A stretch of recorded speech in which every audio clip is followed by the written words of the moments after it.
So today I want to talk to you guys about the dangers of electronic cigarettes and how they're affecting our generation. My end goal is to educate you guys about all the dangers and motivate a cultural change. Our government needs better legislation against these products, so it's our responsibility to be educated, vote responsibly, and pushed for improved reform.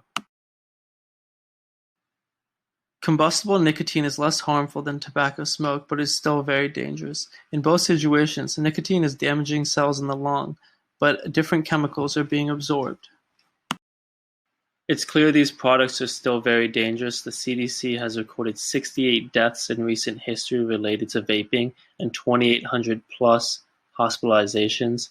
And it's very obvious these products are targeted towards kids. The median age of death was 24 years.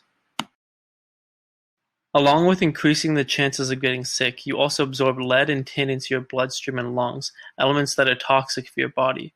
Vaping also worsens underlying health conditions like emphysema, asthma, bronchitis, and lung cancer.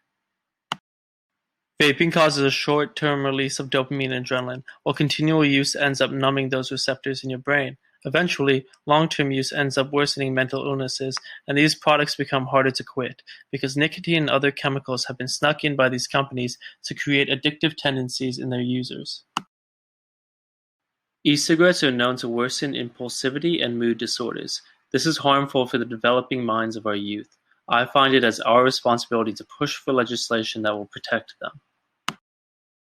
It's become a trend among our generation to promote vaping. They're thought to be significantly healthier than cigarettes when they're not. Companies have played into that angle, however, and a lot of people are misled into thinking they're safe. Another reason we need to intervene. Most e-cigarettes contain a chemical called diacetyl, known for causing the infamous popcorn lung. Popcorn lung is the name given to irreversible scarring in the lungs that can occur from vaping. This is just another factor companies don't have to consider because they aren't held accountable by our government. All of the factors I've mentioned above bring me to my final point. Why isn't there better regulation to protect us? There is no market standard for what chemicals should or should not be included in these products.